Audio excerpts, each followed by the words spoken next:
Bismillahirrahmanirrahim.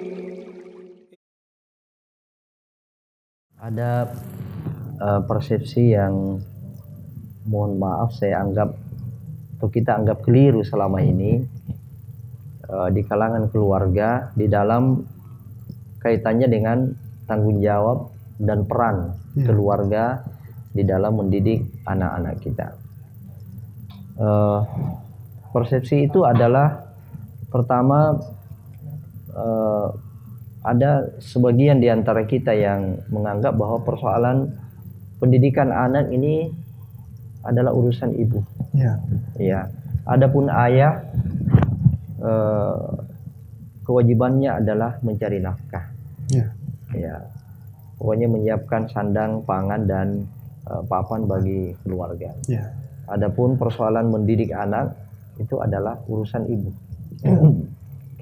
Bahkan ada orang tua yang kedua-duanya sibuk, suaminya sibuk dan istrinya juga menjadi wanita karir. Diserahkan urusan pendidikan anak itu kepada sekolah.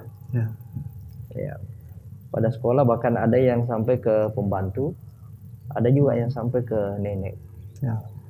Padahal ini adalah persepsi yang sangat-sangat keliru, dan ketika persepsi ini kita tatbik, kita aplikasikan dalam bentuk dalam bentuk real, maka akan terjadi kepincangan di dalam mendidik anak ini. Ketika ibu saja yang berperan, maka di situ akan banyak nilai-nilai yang tidak didapatkan oleh anak itu. Saya sering menekankan, apalagi kalau dia adalah anak laki-laki, kita adalah anak laki-laki, di mana yang banyak bertanggung jawab, banyak berperan di dalam mendidik anak, maka anak laki-laki itu akan hilang sifat kelaki-lakiannya, akan hilang sifat rijalnya. Lalu kemudian anak itu menjadi anak yang cengeng, menjadi anak yang tidak memiliki ketegasan, tidak memiliki jiwa kepemimpinan, tidak memiliki keberanian. Karena itu dia lebih banyak peran, kita lebih banyak menyerahkan peran pendidikan anak itu pada ayah. Demi apalagi ketika urusan mendidik anak ini kita serahkan kepada guru, kepada orang tua, kepada pembantu, maka dampak yang akan kita lihat mungkin belum begitu kelihatan secara real ketika anak itu masih usia sekolah. Tetapi ketika anak itu sudah menginjak usia dewasa, dampak yang paling terasa nanti hilangnya rasa kasih sayang, rasa penghargaan seorang anak pada orang tuanya. Saya banyak menjumpai kasus anak yang lebih sedih ketika neneknya sakit. Lebih sedih ketika kakeknya sakit. Ada yang lebih sedih ketika pembantunya sakit. Ada yang lebih sedih ketika gurunya sakit. Dan itu dia tidak rasakan ketika orang tuanya sakit. Nah, ini salah satu dampak daripada hilangnya tanggung jawab pendidikan atau peran pendidikan ayah dan ibu ketika dia masih kecil. Hilangnya rasa kasih sayang, hilangnya perhatian. Karena itu saya selalu menekankan ketika orang tua memilih anaknya untuk menyekolahkan di sekolah-sekolah boarding school, sekolah-sekolah kepesantrenan, kita sarankan sebaiknya anak itu nanti tamat SD, nanti usia SMP. Sebab usia SD atau katakanlah batasnya sampai tamat SD itu adalah usia ya anak yang masih sangat butuh pengasuhan dari kedua orang, masih sangat butuh kasih sayang, masih sangat butuh perhatian, ya, masih sangat butuh belayan, ya, dan seterusnya. Nah, ketika ini tidak tertanam di usia-usia itu, nanti dampaknya akan kelihatan ketika anak itu sudah dewasa. Mungkin ada yang berkaca di pada generasi salaf, anaknya sudah dimasukkan sekolah dimasukkan di pesantren penghafal Al-Quran ketika dia masuk usia SD. Perlu kita lihat dulu, ya, kemungkinan pesantren itu, model pesantren itu tidak boarding school, dia tidak, artinya tidak, anak itu masih, ya katakanlah dia hanya full day school, hanya sampai jam sekian, tidak full, ya, tidak mereka tidak diasramakan, sehingga dalam sehari itu juga masih pulang bertemu dengan orang tuanya. Justru kalau kita mau menggali pelajaran dari kaum salafus saleh dahulu, mereka melepas anaknya itu ketika usia mereka itu sudah di atas usia SD, ya, sudah di atas usia ya katakanlah usia 12 tahun sudah akil balik, ya. Nah, ini beberapa persepsi yang keliru yang perlu kita luruskan. Yang benar bahwa Allah Subhanahu wa taala telah menciptakan anak itu sudah disetting agar anak ini tumbuh sesuai dengan fitrahnya. Anak ini menjadi anak yang soleh, menjadi anak yang hebat bagi agamanya, bagi bangsa dan negara ini, anak yang hebat dunia dan akhirat, mesti harus ada keterlibatan kedua orang tua, baik itu ibu maupun ayah. Bahkan sebentar saya akan angkat satu penelitian yang menarik, penelitian studi magister di Ummul Qura, ya, Universitas Ummul Qura Mekah, tentang mengungkap tentang bagaimana sesungguhnya peranan ayah ini itu kita lihat sesungguhnya jauh lebih besar dibandingkan dengan peranan seorang ibu di dalam mendidik anak-anaknya. Yes, ya. Selain persepsi tadi juga ada juga persepsi lain yang juga berkembang, dan ironisnya para ayah justru terhasut dengan persepsi ini, bahwa ayah itu tidak memiliki peran apa-apa, tidak memiliki fungsi apa-apa kecuali menyediakan sandang, pangan, dan papan tadi, Ustaz. Dan ini sangat ironis karena memang para ayah juga banyak kasus yang kita temukan justru terhasut dengan persepsi ini. Bagaimana kita melihatnya, Ustaz? Iya, karena itu nanti fakta-fakta yang akan kita angkat, termasuk contoh-contoh lahirnya manusia-manusia hebat di zaman ini, itu tidak terlepas dari peranan ayah. Ya, kita lihat misalnya katakanlah ya Imam Bukhari. Imam Bukhari ini boleh dikata imamnya ahlul hadis di abad ini. Ya, beliau ini ya ulama yang sangat hebat dalam menghafal hadis, dalam ilmu hadis.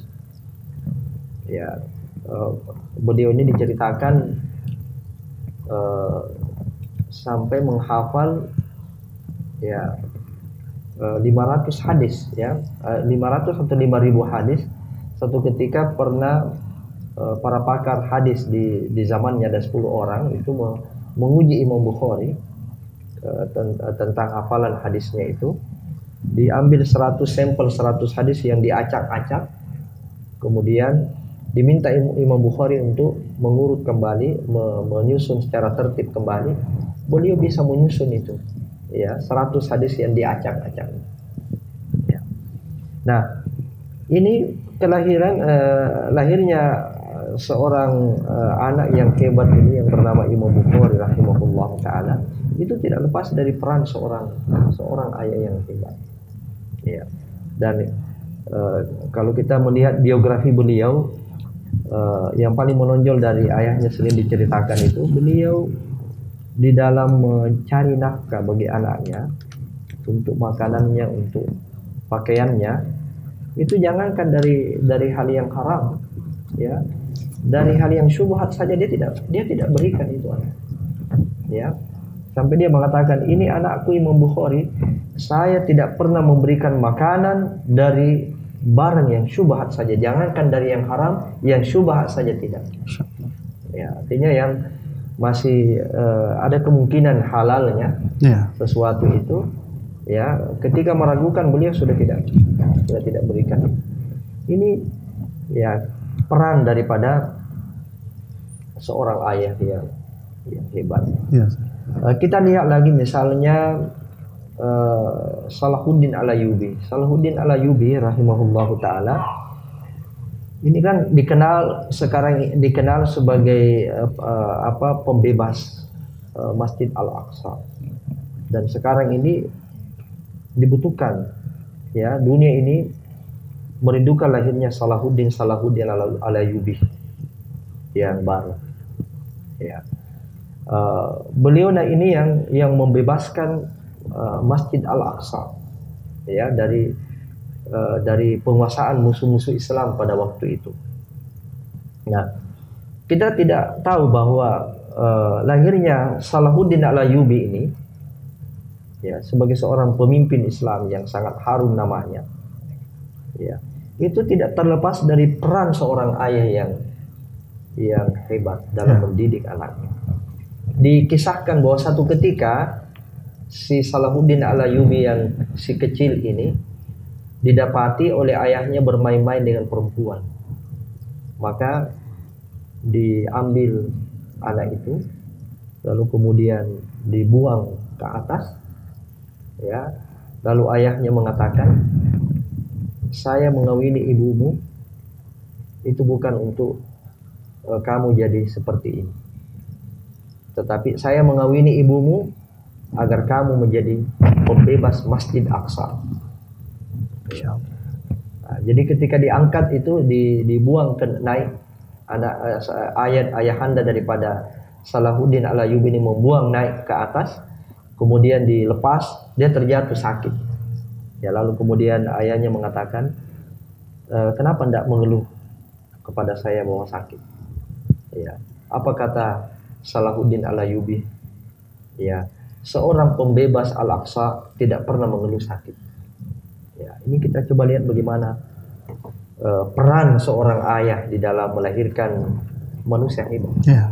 Ya, orang-orang hebat bukan hanya dunia yang sering kita banggakan dengan dia adalah atlet terbaik, atlet dunia, kita banggakan dia adalah musisi yang kesohor di dunia ini, padahal kelihatan auratnya di sana sini, yang memamerkan auratnya. Tapi inilah sebenarnya sosok manusia yang hebat, ya, yang di belakangnya itu selain peran daripada seorang ibu, ada peran seorang ayah yang hebat. Banyak lagi kalau kita mau ceritakan bagaimana lahirnya anak-anak yang hebat itu, anak-anak yang kita dambakan itu lahir dari peran sosok ayah yang bertanggung jawab. Baik, Ustaz. Kalau tadi kita sudah dengar bahwa ternyata persepsi ini keliru, Ustaz, bahwa ternyata pola asuh pendidikan anak yang diserahkan sepenuhnya kepada orang tua, kepada ibu, kemudian lebih ironis lagi kepada pendidikan formal dan sebagainya. Kemudian juga persepsi yang keliru tentang ayah tidak punya fungsi apa-apa dalam keluarga. Lalu sebenarnya apa peran ayah dalam rumah tangga, Ustaz? Iya, jadi yang pertama harus kita ketahui dulu apa yang menjadi dasar atau acuan seorang ayah di dalam menjalankan perannya di dalam mendidik anak. Ada paling minimal 2 ayat yang harus dijadikan acuan oleh para orang tua, lebih khusus dalam segmen kita malam hari ini, ayat. Yang pertama surat At-Tahrim ayat 6, dan yang kedua adalah surat Al-Furqan ayat 74. Dalam surat At-Tahrim ayat 6 Allah Subhanahu wa taala berfirman, A'udzubillahi minasyaitonirrajim. Ya ayyuhalladzina amanu qu anfusakum wa ahlikum nara. Wahai orang-orang yang beriman, jaga dirimu dan jaga keluargamu dari api neraka. Nah, ayat ini kan pertama kali ditujukan pada ayah. Ya. Jadi khitabnya itu memang kepada orang tua, kedua orang tua, tetapi yang lebih utama dari orang tua ini adalah ayah, karena dia adalah ar-rijalu qawwamuna 'alan nisa. Dia adalah pemimpin dalam rumah tangga. Apa tanggung jawabnya? Apa amanah yang Allah Subhanahu wa taala berikan kepada ayah ini? Menjaga dirinya dan menjaga keluarganya termasuk anaknya itu dari api neraka. Nah, bagaimana caranya kita menjaga anak kita dari api neraka? Pendidikan. Ya, tentu pendidikan keimanan. Ya, pendidikan Qur'ani, pendidikan Islam. Ya. Kemudian ayat yang kedua adalah surat Al-Furqan ayat 74. Ayat ini adalah doa keluarga muslim. Bahkan dari doa ini terkandung sebenarnya visi hidup, visi seorang visi keluarga muslim. Walladzina yaquluna rabbana hab lana min azwajina wa dzurriyyatina qurrata a'yun waj'alna lil muttaqina imama. Dan orang-orang yang berdoa, Rabbana hablana, ya Allah anugerahkan kepada kami azwajina, dari istri-istri kami, dari pasangan-pasangan kami, wa dzurriyyatina, dari keturunan-keturunan kami, dari anak dan cucu kami, qurrata a'yun, penyejuk mata, pelipur lara, penyejuk hati, ya, penenang hati, waja'alna lil muttaqina imama, dan jadikan bagi kami ini pemimpin-pemimpin dari kalangan orang-orang yang bertakwa. Ya, di sini tanggung jawab orang tua, khususnya ayah, adalah bagaimana menjadikan pasangannya, bagaimana menjadikan istrinya, dan menjadikan anaknya itu menjadi qurrata a'yun, menjadi penyejuk mata. Jangan justru dia tidak punya peran sehingga istri dan anaknya itu hanya selalu meresahkan saja hatinya, ya, hanya selalu membuat kejengkelan saja, ya, daripada sang ayah. Nah, ini yang pertama. Kemudian yang kedua adalah bagaimana dia memiliki peran dan tanggung jawab, bahkan bagaimana dia mencanangkan ini sebagai visi. Di dalam keluarga itu lahir pemimpin-pemimpin yang hebat, ya, pemimpin-pemimpin yang hebat di kalangan orang-orang yang bertakwa. Tentu ketika dia menjalankan peran ini, bagaimana anaknya menjadi sebagai anak-anak imaman, sebagai anak-anak pemimpin. Mungkin tentu ya, mohon maaf, tentu yang dimaksud di sini bukan hanya pemimpin sebagai top leader, ya, dari satu wilayah, tetapi yang dimaksud di sini adalah dia bisa menjadi orang yang hebat di bidangnya masing-masing.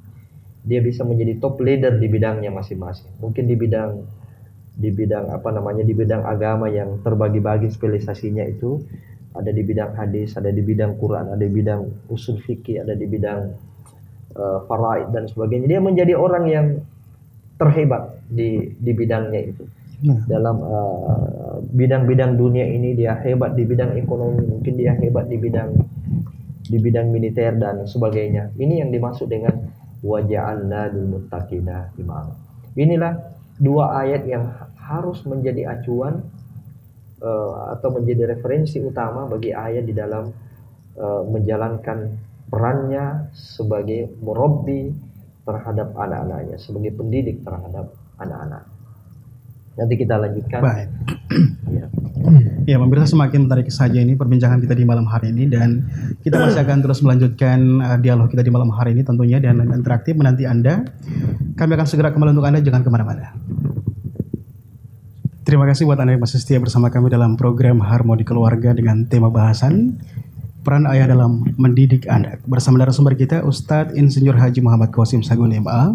Beliau adalah pemerhati pendidikan anak dan Direktur Utama LKPAK, Lembaga Konsultasi dan Pendidikan Anak dan Keluarga. Tadi kita sempat terputus nih. Tadi kita sempat mendengarkan beberapa referensi tentang apa saja peran ayah dalam pendidikan anak. Mungkin bisa dilanjutkan kembali, Ustaz. Iya. Jadi dari dua ayat tadi itu kalau kita jabarkan itu akan menjadi 5 poin. Yang pertama adalah seorang ayah hendaknya bersama-sama dengan ibu mengasuh anak tersebut. Yang dimaksud dengan mengasuh di sini adalah memberikan perhatian. Seorang ayah bagaimanapun sibuknya itu harus mengatur waktunya untuk bersama-sama dengan anaknya. Atau ketika dalam keadaan sangat sibuk tetap berupaya untuk komunikasi dengan anak itu jangan sampai terputus. Ya, ini fungsi pengasuhan, bagaimana sifat kasih sayang pada anak. Kalau kita mencontoh Rasulullah SAW, beliau ini adalah orang yang paling sibuk. Beliau bukan hanya pemimpin negara, tapi beliau adalah pemimpin umat, pemimpin dunia dan akhirat. Tetapi sesibuk-sibuknya beliau itu masih menyempatkan diri untuk mencium anak.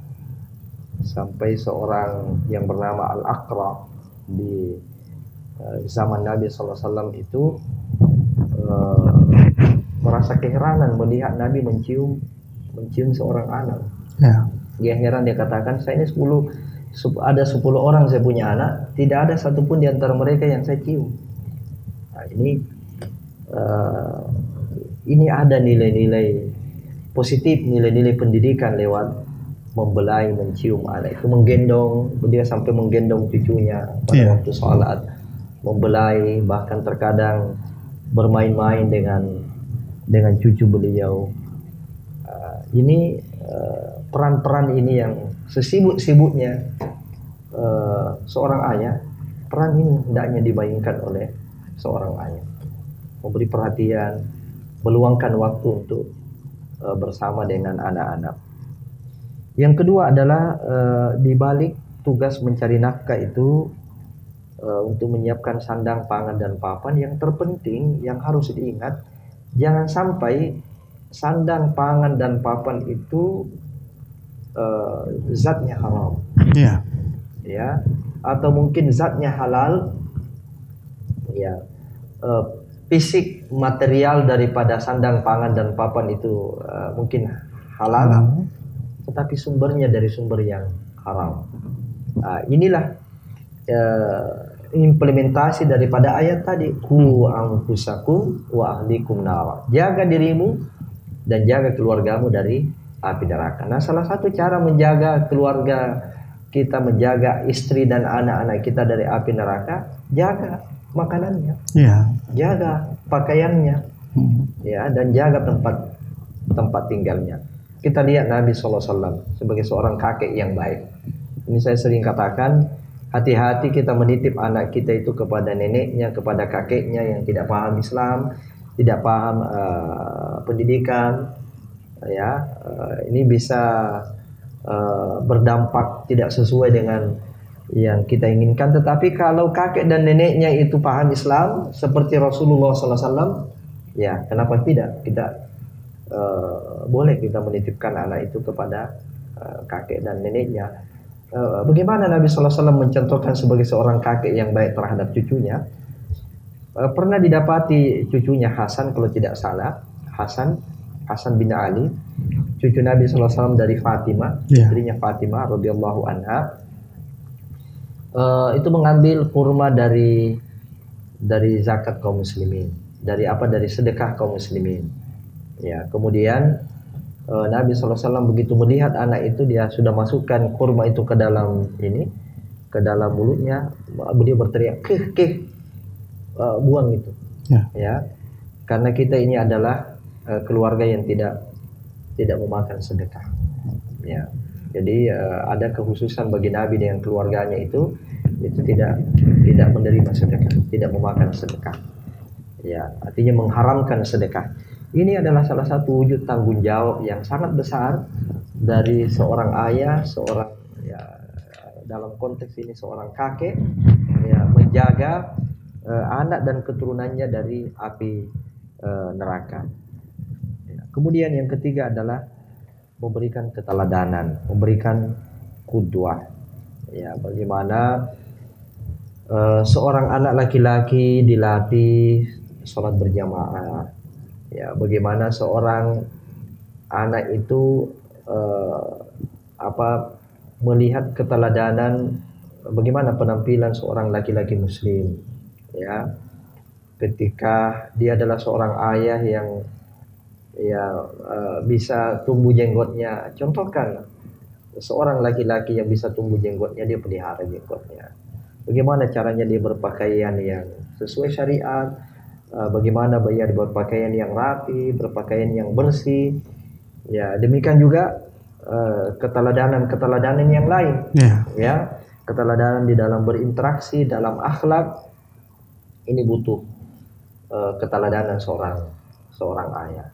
Ya, betapa pincangnya sebuah rumah tangga seorang anak yang ketika peran itu hanya diambil alih oleh satu pihak saja, misalnya hanya ibu saja atau sebaliknya hanya ayah saja. Kemudian yang keempat adalah memberikan pengajaran, memberikan nasihat. Ya, kita lihat Luqmanul Hakim itu sangat produktif ya, sangat agresif memberikan nasihat-nasihat kepada anaknya. Ya, demikian juga kita lihat kalau kita ya ini nasihat kan bagian daripada komunikasi ya. Tadi saya sudah angkat di awal ini ada satu penelitian yang menarik, ada tesis S2 Universitas Ummul Qura Mekah membahas tentang aplikasi pendidikan dari dialog orang tua dan anak dalam Al-Quran. Ya. Di tesis ini dibahas tentang bagaimana komunikasi orang tua dengan anak. Ya. Dalam Al-Quran. Ternyata ada 17 tema ya, dialog yang diangkat di 9 surat ya. Jadi ada 17 tema yang diangkat dari 9 surat yang diteliti. Nah, hasil penelitian itu menunjukkan bahwa dari 17 tema dialog orang tua dengan anak di 9 surat dalam Al-Quran itu, ternyata 14 kali diantaranya yang ditemukan itu dialog ayah dengan anak. Ya. Dan hanya 2 diantaranya dialog ibu dengan anak. 1 diantaranya dialog orang tua yang tidak jelas tidak jelas identitasnya dengan anak. Nah, ini 14 banding 2. Dan memang kalau kita melihat ayat-ayat Al-Quran, khususnya misalnya kita mendapati dialog Ibrahim, itu banyak Ibrahim dialog dengan anak. Luqman dialog dengan anaknya. Nah, ini satu peran yang banyak dilupakan oleh sang ayah sekarang ini. Ya, sehingga ada satu istilah sekarang ini yang banyak dipopulerkan, banyak anak-anak sekarang ini yang lapar ayah. Gejala-gejala lapar ayah ya.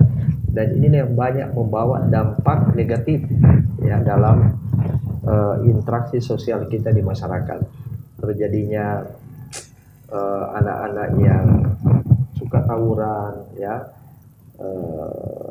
geng motor ya, terlibat dalam kasus-kasus narkoba, bahkan terakhir sodomi ya. Itu tidak lepas daripada kelalaian seorang ayah terhadap anaknya. Dan sangat keliru sekali kalau ada di antara ayah yang menyalahkan ibunya ya. Persoalan tanggung jawab, terhadap anak, pendidikan anak itu bukan hanya ibu, termasuk bapak. Ini fakta membuktikan bahwa di dalam Al-Quran 17 tema tentang dialog ditemukan bahwa 14 diantaranya ya tema-tema dialog itu berkaitan antara ayah dengan anak, dan hanya 2 dengan ibu. Ini menunjukkan sesungguhnya bagaimana peran seorang ayah itu terhadap anak. Ya, jadi memberikan pengajaran, memberikan nasihat, ajaran, tentu ajaran tauhid, ajaran akidah, ajaran akhlak. Ya, bagaimana membedakan halal dan haram, ini tanggung jawab daripada ayah. Kemudian yang kelima adalah bagaimana menanamkan visi, menanamkan cita-cita yang luhur, cita-cita yang yang kalau bisa dikatakan spektakuler pada anak, ya. Atau lebih tepatnya kalau kita katakan bagaimana sejak anak itu kecil ayah sudah menanamkan visi pada anak. Nah, ada 2 contoh yang kita bisa angkat di sini. Saya sudah ceritakan tadi, Salahuddin Al-Ayyubi. Salahuddin Al-Ayyubi ketika kecil itu memang sudah ditanamkan visi oleh ayahnya, kamu nak menjadi pembebas Masjid Al-Aqsa. Dan betul, ketika beliau dewasa, beliau betul-betul menjadi pembebas Masjid Al-Aqsa. Ya, itu sejak kecil sudah ditanamkan itu. Ya. Kemudian yang kedua adalah Muhammad Al-Fatih. Muhammad Al-Fatih ini dikatakan sang penakluk benteng Konstantinopel. Ya, itu sejak kecil ayahnya dan gurunya, ya, ayah dan gurunya itu sudah menanamkan visi itu. Ya, bahkan kalau kita baca riwayatnya itu hampir setiap hari sang guru, ya tentu atas arahan daripada sang ayah, ya, pada waktu itu selalu membawa anak itu melihat itu benteng Konstantinopel yang dikuasai oleh orang Kristen pada waktu itu. Ya, itu benteng di sana, itu nanti kamu yang taklukkan. Nah, ini penanaman visi, ya, cita-cita yang tinggi pada anak. Ya, Abdurrahman As-Sudais, kita lihat bagaimana sang ibu menanamkan visi sejak kecil untuk jadi imam Masjid Haramain, ya, Masjidil Haram. Ya, jadi ini visi ini selain dia menjadi cita-cita juga sekaligus menjadi doa. Ya, jadi tidak mustahil nanti bahwa insya Allah yang kamu nanti akan menjadi pembebas Masjidil Aqsa. Kamu nanti akan menumbangkan arogansi Yahudi, arogansi Israel. Ya. Jadi visi ini sekaligus menjadi doa orang tua, dan karena itu peran yang ke-6, ya, dari seorang ayah terhadap anaknya, dan ini juga menjadi peran ibu, adalah mendoakan anaknya yang tulus. Ya. Jadi menanamkan visi itu menjadi harapan sekaligus menjadi doa bagi anak tersebut. Sebab doa kedua orang tua itu mustajab. Kata Nabi SAW dalam hadis riwayat Abu Daud, "Thalathu da'wat yustajabu lahunna la syakka fihin." Ada 3 doa yang Allah tidak tolak. Ada 3 doa yang Allah pasti kabulkan. Da'watul madlum, doanya orang yang teraniaya. Doanya orang yang musafir, dakwatul musafir, doanya orang yang musafir. Dan yang ketiga, dakwatul walid li waladi, doanya orang tua terhadap anaknya. Karena itu jangan sampai peran ini dilalaikan oleh seorang ibu. Manfaatkanlah peluang, ya, keistimewaan yang Allah Subhanahu wa taala berikan pada orang tua, bahwa doa orang tua terhadap anaknya itu mustajab. Ya, jadi jangan sampai kita menjustifikasi anak kita itu dengan kata-kata yang negatif, ya. Tapi mari kita merubah kata-kata negatif itu menjadi kata-kata positif, kalimat-kalimat positif, So, kata-kata dan kalimat negatif itu bisa menjadi doa bagi anak. Kamu bodoh, kamu tolol, itu bisa diterima oleh malaikat ya sebagai doa bagi orang tua, sehingga anaknya ini betul-betul jadi doa, jadi tolol, jadi nakal pada anak tersebut. Tapi mari kita merubah ya, bahwa kamu sebenarnya adalah anak yang hebat, kamu sebenarnya adalah anak yang pintar, kamu adalah anak yang soleh. Insya Allah dengan kalimat-kalimat itu menjadi sugesti bagi anak itu, dan sekaligus juga menjadi doa bagi anak tersebut. Itu 6 peran seorang ayah di dalam menjalankan fungsi murabbi atau fungsi pendidikan terhadap anak-anaknya.